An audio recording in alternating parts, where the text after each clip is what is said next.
Brought to you by Moonbeam Multimedia. This is 16 to 1, a podcast about education, teaching, and learning.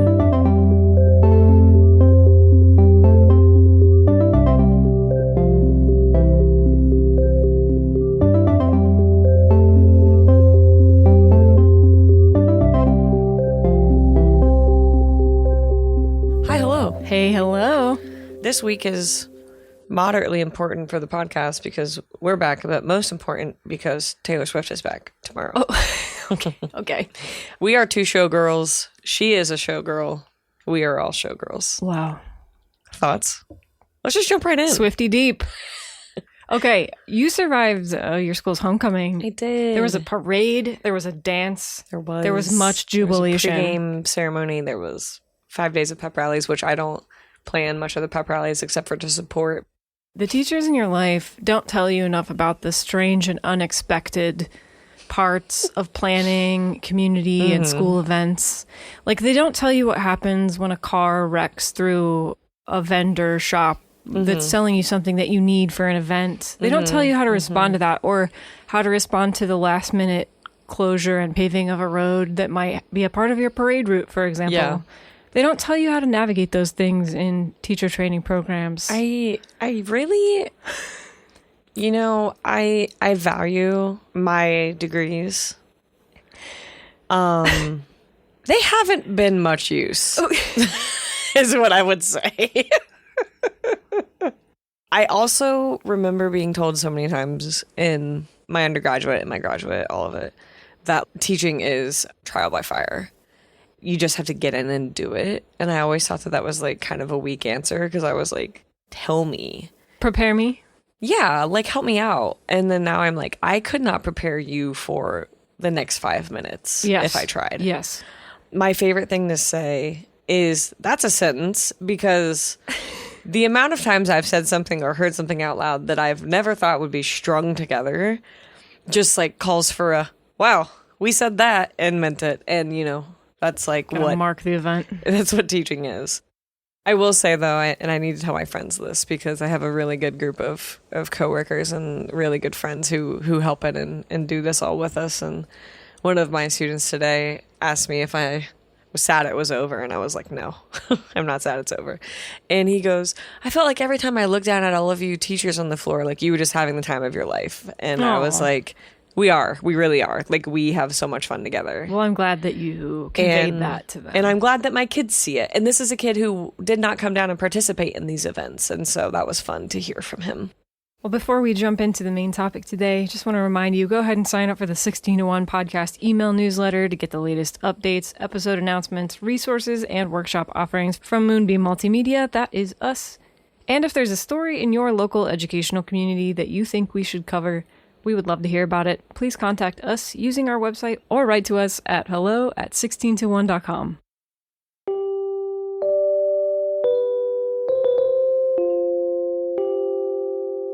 America's education system is trapped inside a pressure cooker.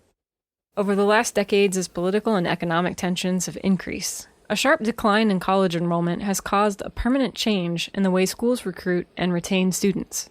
In public education, legislative gridlock at both the federal and state levels has held up reforms, such as here in Ohio, where since 1997's landmark Ohio Supreme Court ruling, DeRolf versus the state of Ohio, students have attended public schools that operate under an unconstitutional funding model. As schools struggled to do more with less and to keep up with what feels like the astronomical pace of technological and workforce change, many people are questioning long-held assumptions about the purpose and relevance of formal education. This public debate, though often emotionally charged and politically attuned, reflects conversations that educators themselves have in staff meetings, in teacher training programs, and in research institutions around the country every day. What is essential to learn in school? Who has the right to decide what, when, and how we learn? Why, after decades of attempts at reform, do inequities in our schools persist or even worsen? How can teachers prepare students to recognize and address real problems in their communities and in society? In American schools, these more abstract policy debates come crashing down onto the desks of classroom teachers and professors for whom these existential questions take on very practical forms. How do I convey what my students need to know in a way that's truly accessible? Culturally responsive pedagogy is teaching that acknowledges that learning never happens in a vacuum. Students arrive in classrooms carrying histories, traditions, languages, and identities that shape how they make sense of new knowledge. In American colleges of education and psychology, practitioners have for years been exploring what might happen when teachers make an effort to take those realities seriously. Teacher candidates are often introduced to culturally responsive pedagogy as a framework for thinking about curriculum and instruction, and researchers use it as a lens for analyzing how teaching can either reproduce inequities or open up space for empowerment.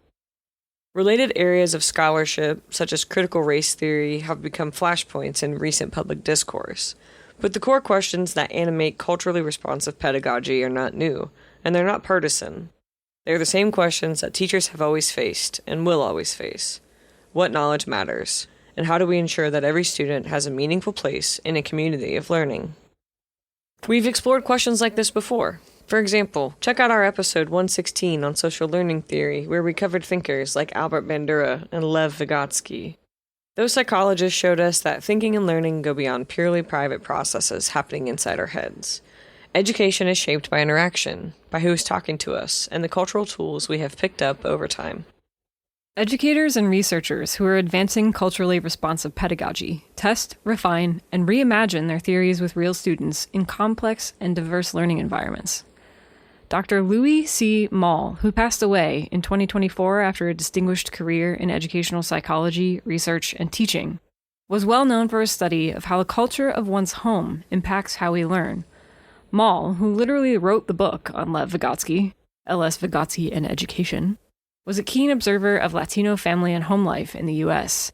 He studied how students' families, each with their own traditions, relationships to work and leisure, cultural practices, and social histories, follow learners into the classroom and end up peeking through in essays, in classroom behaviors, in club participation or lack thereof, or in how they choose to navigate friendships at school.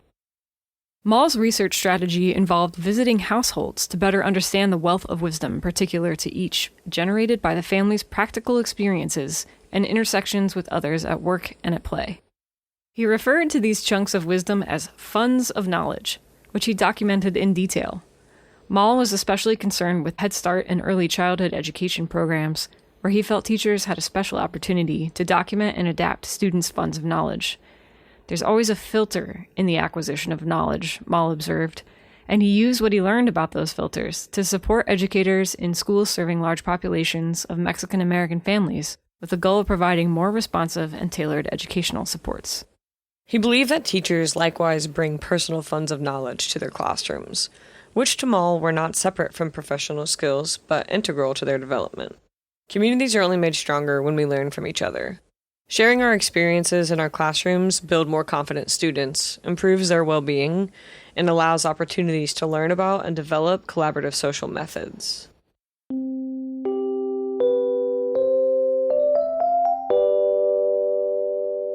Two of the most influential scholars who have worked on the relationship between culture and pedagogy are Dr. Gloria Ladson-Billings and Dr. Geneva Gay, who in the 1990s and early 2000s translated their insights into practical approaches to curriculum and instruction. Where Moll highlighted the funds of knowledge that families and teachers carry, Ladson-Billings and Gay showed how those funds could be activated in classrooms to foster achievement, engagement, and critical awareness. Let's talk a little bit about culturally relevant teaching first. This was popularized by Dr. Gloria Ladson-Billings. If it's culturally relevant teaching, then it connects the curriculum and the instruction to the students' lived experiences. But it also is developing their ability to critique those same social systems that they've been raised in, that they're living in, that they've experienced. It's not the only part of teaching that's ever going to be happening. It's just one part of a bigger puzzle that teachers should be implementing, in my opinion, into their classroom to allow voices and opinions and things like that to come through. As a high school teacher especially, the culture changes so rapidly. What they're into, what they're not, what they're watching, what they're listening to. And I have to pay attention to those things or else I'm going to understand them even less than I already do. Yeah. One of the examples for Ladson-Billings was of the importance of teachers allowing students to use their home language in a classroom. It's not only for people learning a second language or something like that, but it's also even allowing them to communicate in ways that feel normal. What I mean by that is, when I hit the door, I miss Day, and the way I communicate is different from how Katie speaks. You're code switching. Exactly. And so my students are doing the same thing. And for Ladson-Billings, one of the things that they actually found was that allowing students to use their home language helped build a stronger community in the classroom and also built trust and a stronger rapport. Mm-hmm. But part of the requirement was that they had to tell you what it meant, which I love. So they don't just get to use a phrase that doesn't make sense or speak a sentence or something like that. They have to tell the teacher what it means, which builds part of that trust. It's seen as kind of a give and take of like progress and willingness to understand better another culture or language or even jargon, slang. There's even like idiomatic expression, like can be super important to communication especially for young learners. Yes. And like those don't always translate well, or like the meaning just isn't accessible across cultural divides. So it's interesting to think about incorporating those into regular classroom practice. Yeah. I remember growing up in a rural part of Ohio and my teachers telling probably me and also my friends to not talk like Hicks. Rednecks. And that was something we heard. Phrase. Yeah. You know what I mean? Hicks and rednecks. Don't talk like that. Yeah. Basically, don't speak as though you're uneducated. Exactly. Yeah. Language is so much more than just those. Than some arbitrary signifier of educational attainment. And so that's something I've had to really work on in my classroom, because I remember being so annoyed by like dumb phrases or being like slang teenager phrases? Yeah, or just being like, when bruh came around. And I was like, I'm not your bruh. And now I accept bruh because I'm like, well, you didn't call me something much worse. The word dude is stuck into my brain. I have a real hard time not using that word. You do like that word. It was just, the thing that got baked in my adolescence. And so earlier in my career, I would be like so annoyed by like the dumb trends or the phrases or the slang or whatever. And now I just like kind of lean into the goofy of it. And like, I really had to remind myself that like I grew up at a time saying like, what's up? And like stupid stuff. And me doing that is no different than them calling me unk or something like that. Yeah, that's a new one that I've heard. Yeah, unk really shifted my world a couple weeks ago. 6'7". Okay. And so, at first this year I was like, I'm already tired of the 6'7" joke, and it's not even a joke. It's just a bad trend at this point. They're just memes. They're memes. Yeah. But now when it happens, we just like lean in and get extra into it. And then they're like, okay. Understanding the way that meme culture works for teenagers, it's difficult to do because, first of all, it's just very difficult to keep up with whatever the heck they're talking about. But it's also difficult to redirect those energies into more. Right. I guess I'm just saying it can be disruptive. That's all I mean. It can be. Yeah. And then I remember that I can still quote Mean Girls. Sure. And I have to remind myself that like I am some glob of all of these things as well, just as my kids are. They're enjoying this time just like I did with my friends. Mm-hmm. Now, do I think that that's maybe exactly what Ladson-Billings was doing?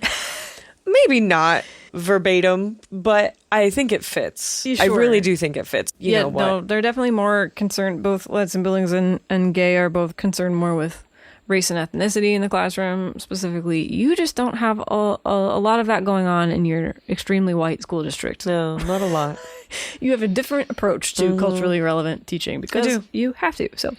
But I mean, we have foreign exchange students, and that's part of conversations. Mm-hmm. And even sometimes the difference in religions and things like that are part of it too. It happens in lots of ways. Mm-hmm. Okay, well, let's talk about culturally responsive teaching. This was the term popularized by Dr. Geneva Gay.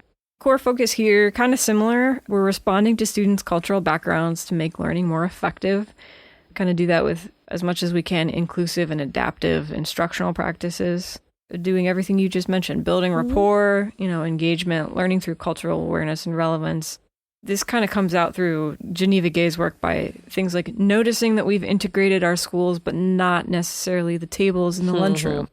So this looks like understanding the media that students are consuming, like you were just talking about, books, music, movies, games, social media trends, annoying phrases. TikTok dances.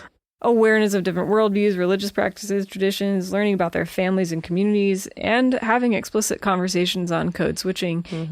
You've done that with your students. I remember even on the pod you've mentioned, they were asking questions about the way Kamala Harris was communicating to different voter populations in the election. And they saw it as a inability to be herself.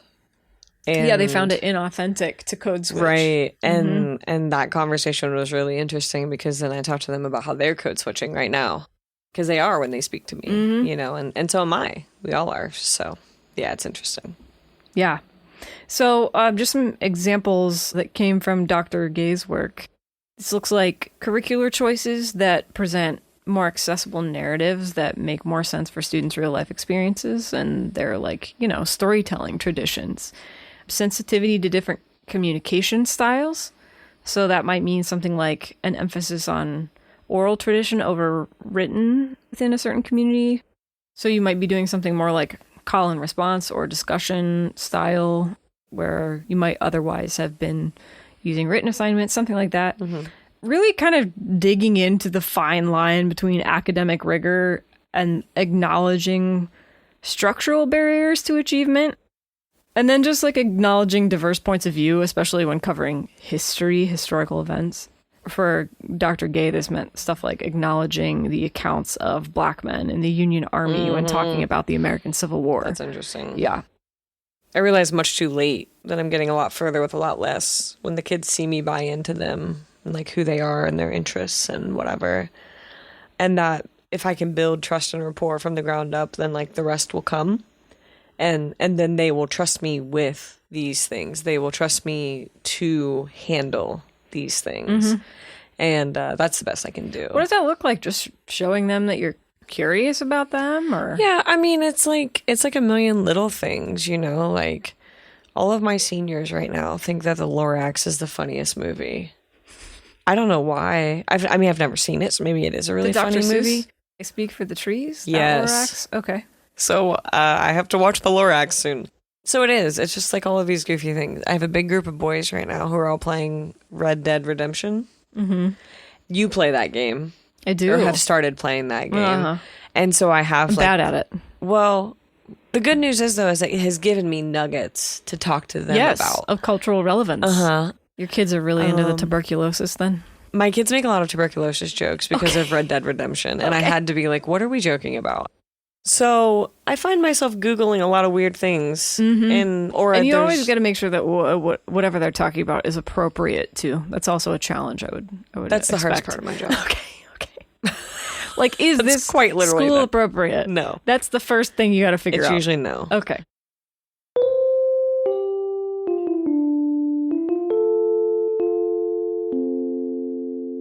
Our conversation so far has centered on scholars who study how race and ethnicity shape culturally responsive teaching. That's where a lot of the fundamental scholarship has developed. But these basic principles, like honoring students' lived experiences, connecting classroom learning to community knowledge, creating educational communities that reflect students' cultural identities, those things are just as important in places like rural Ohio, where you teach, like what you're talking about. On paper, schools in Appalachian Ohio look fairly homogenous. This is just to kind of use an example from around here. 90% of the population in this area in Appalachian Ohio is white. Most students come from working and middle-class families, or whatever's left of middle-class families, in homes where adults commute 15 minutes or more to work, usually through a landscape where a third of the land is farmland and most of the rest is forest. That's all just to point out. That's exactly where I work. Yeah. That's exactly where I work. But that's not a geography that's familiar to all of our listeners, and it is always interesting to me how much geography is destiny. Just so many issues of school and culture fall out of the fact that we are situated how we're situated here.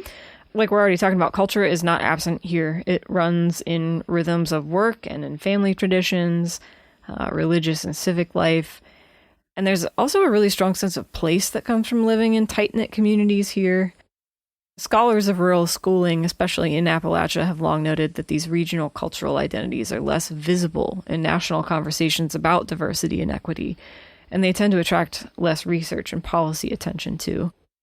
This is where work of scholars like Dr. Amy Price Azzano, who is the founding director of the Center for Rural Education at Virginia Tech, becomes relevant.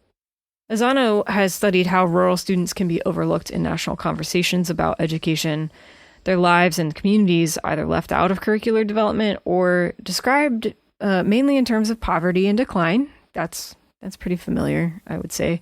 She raises questions of what it might look like to approach rural students with culturally responsive teaching. And scholars are applying similar approaches across many different communities.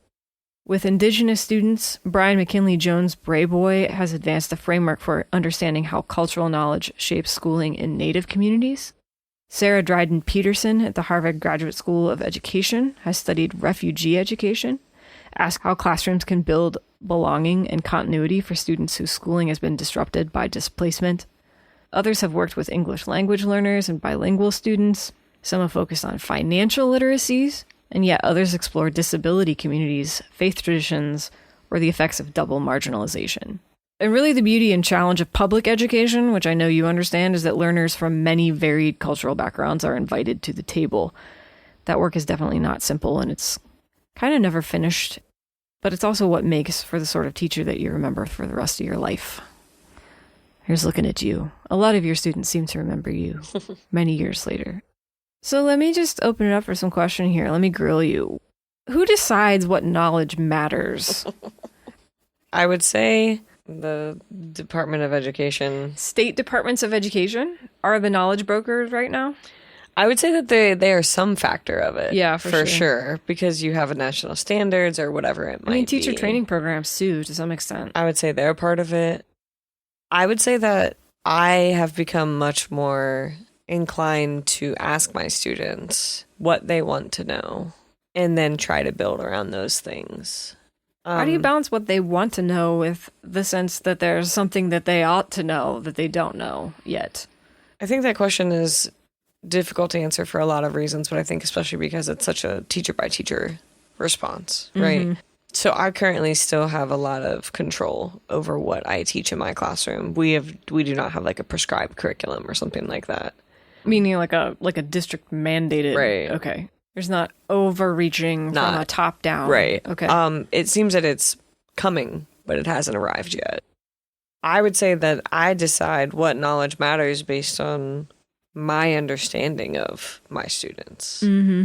And that happens by way of my lessons, their questions, their interests, all kinds of things. What part of that, if any, is constant from year to year? Where's the balance between being responsive but needing to hit certain goals or objectives in the classroom? I think for me, that answer varies by what class I'm talking about. My 10th graders, there's a little bit less flexibility because they're a state-tested group. For my seniors, this is the first time I've been back to teaching this group of seniors in 12 years, so that's a very different answer right now. And that's because they're an untested group and they're a new population. We're figuring a lot of it out together. But I can do that with them because of the more relaxed nature of senior English as compared to my 10th graders, which are tested by the state every year. Okay. That kind of leads me to another question, which is like, how do you measure the success of culturally relevant teaching? Does it look like measuring success in other frameworks or approaches? No. So the goal isn't necessarily like raising test scores or preparing for college or career here. Because again, you're like blending this approach together with a sensitivity to academic rigor and all of this stuff. It's a really careful balancing act. I'm still figuring that part out. What is it for each kid, right? Do I look at my class as a whole? Do I consider it a success that we did a new book, that we completed the project where I felt like people were hitting the goals of the assignment? Is it really deep, rich conversations? Is it vulnerability? Like engagement? Is it willingness? Is it effort? Curiosity? Exactly. How curious they are about what's going on? And my group of seniors, they're a pretty curious bunch. They ask a lot of good questions. We're reading 1984 by George Orwell right now, and we have great conversations. They ask great questions. if anything, I feel that I'm holding them back right now because they're moving quicker than the pace that we're reading with some of it. And so I would say now, if we're having a really good conversation, if we're really digging in, that's success to me. And I think kids a lot of times think like, oh, I got Miss Day off track and we talked for 20 minutes, but they don't realize that there's learning. And we're doing a lot of it together, which is fun. I'm going to use myself as an embarrassing example for this next question, which is, how do we avoid falling into stereotyping and othering people when we're trying to practice culturally responsive pedagogy? For the listeners, this is like two brightest whites women having this conversation for the record. So like, we know that our likelihood of stepping in it here is high. I'll use this example, which my mouth is open, my foot is large. I'll use an example from my own life where I was so immediately and aggressively humbled. But I was talking with, this was in a teacher training program. Okay. I was talking with a classmate of mine. And this is an example where I had to starkly and immediately recognize my own like Eurocentric background. Like, small world perspective or like... Yeah. So what happened? Well, I was just if I recall correctly, we were having a conversation about the academic calendar and Jewish religious holidays. But I kept insisting to this person who happened to be a Jewish student. We were talking about law and different conceptions of law in these religions, Christianity and Judaism. And I kept referring to the Old Testament like over and over and over again to this girl who was like, and I was raised in a very singularly minded town with respect to Christianity. Yeah. It was very white, very Christian, very conservative. So waspy. Yes, it was very waspy. I was jumping from there into this very diverse graduate school environment. So anyway, I was just like, Old Testament this, Old Testament that. She's like, are you talking about the Hebrew Bible? And you were like, the what? And I was like, oh, yes, in fact. Silly me. That is the Old Testament. So anyway, I strongly deserved the horrific shame that I felt. How did she handle it? Was she like a good sport? No, she was extremely gracious and patient with me. But it only takes really a few minutes like that in your life where you start to realize that the stuff that you think of as being normal is actually a perspective, a limited perspective, a window into the world that you have that is unique to you because of your own limited cultural exposure. Yeah. That reminds me a lot of the Ted Lasso quote, be curious, not judgmental. Yes. Like that was exactly the moment you were living was... Well, that's become my life mantra very much. And now I try really, really hard to put my foot in my mouth less aggressively, especially when I feel like I have strong convictions. The observation there is that there's a way in which small town, like rural, conservative, all this stuff we're talking about, these cultural factors can make students inclined to be a little bit dogmatic and not realize it. Like they can show up in places not equipped to understand that their small slice of the world, of experience, of life, their small slice of that has baked in assumptions that are not shared by everyone everywhere. And I mean, doesn't that like entirely recontextualize the Old Testament to you too? To think of it as... yeah, it ought to. Yeah.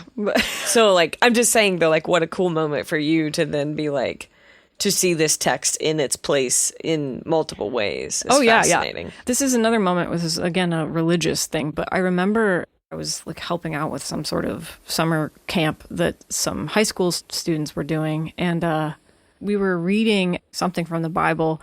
We're giving it a secular reading, but we're still taking it seriously. And I remember one student having his mind absolutely blown by the process of reading his particular sacred religious text as if it were just like any other book. He's like, oh, I can just read this like a book. Read it. And I'm like, well, it is a book. Mm-hmm. But we don't. But it's so much, it's not just a book. So anyway, that kind of sensitivity where you can have people on totally different planets with respect to these questions. It's really striking. It is.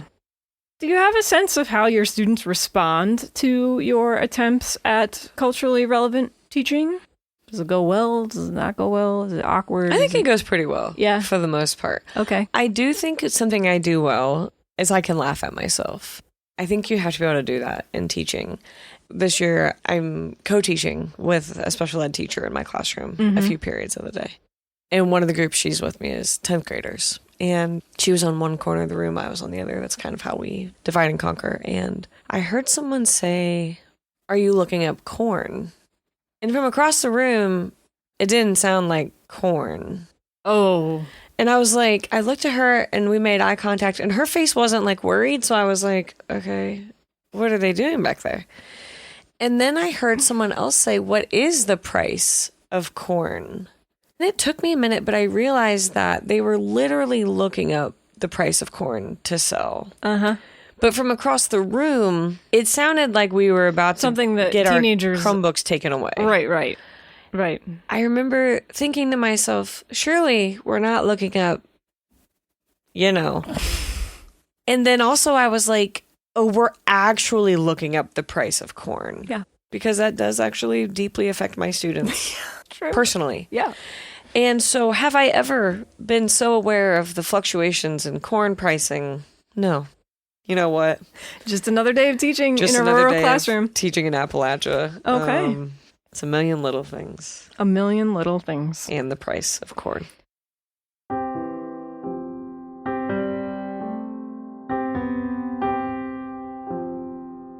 Okay, let's wrap up by covering what we learned in the last couple of weeks. So part of the senior class is letting them tell me things they want to learn.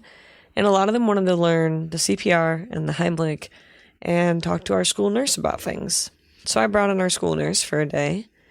And I learned how to do CPR and the Heimlich on babies and small children. Wow. It's very practical. It's one of those things that, I heard you talking about the rhythm of CPR, right? When we started the school year, we had a day with just the freshmen. And one of the things that they did was CPR training. And last year, the really popular song, and still is popular, was Pink Pony Club by Chappell Roan. So she taught us last year, our school nurse taught us last year, that if you couldn't remember Staying Alive by the Bee Gees for your compressions, then you could use... This is culturally relevant teaching. It is. Like, Staying Alive by the Bee Gees? The kids are going to be like, what are you talking about? No, when you start singing Staying Alive, they usually do.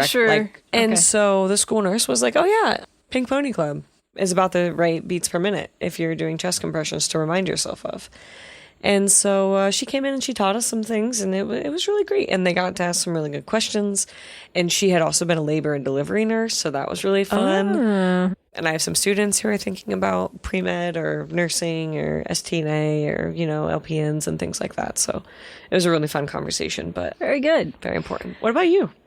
Well, I was just doing a little daydreaming to myself about YA literature that I thought accurately depicted Appalachian geography and culture, maybe, just kind of offhandedly. And I was wondering to myself, do I feel like Hunger Games does that? Suzanne Collins. I think so. Hunger Games does fall into the trap discussed of depicting Appalachian culture primarily in terms of poverty and decline, but it is a fictional future dystopia. So to be fair, poverty and decline it's doing a little bit kind of part of the work there. Yeah. But I mean, that's what the Hunger Games are. So yeah, that's sort of the Hunger point. Games don't exist unless that's what Appalachia's like. That's the point of the story. Her heroes are from District 12, which in her world is the coal mining region that roughly is equivalent to Appalachia. West Virginia. Yeah. All the way. Yeah. Right. We could do a whole episode on whether or not that's an accurate depiction, but the one thing that I did learn while I was reading about all of this was that Suzanne Collins wrote for Nickelodeon. No way. She wrote for television in addition to having written books. I had she no wrote idea. for Little Bear, which was one of my all-time favorite shows growing up. I love Little Bear. Cartoon. And she also wrote for Clarissa Explains It All, which was another favorite of mine. Also a classic. Sassy. She's like, what, in middle school, I think? She's like a younger girl. Early middle school, high maybe. school. Yeah. Anyway. She was one that sat on the window bench, right? That sounds right. I always really wanted the window seat like that because she had one in that show. I asked my parents like repeatedly if I could have a window seat like that, and they wouldn't redo the house. I don't know why. Oh. Rude. Any final thoughts, parting shots? I don't think so. I feel like so many episodes, I'm like, that's just good teaching. Yeah. Yeah. But this is just good teaching. Well, I think that about wraps it. We will talk to you again in 2 weeks. Bye-bye. Bye.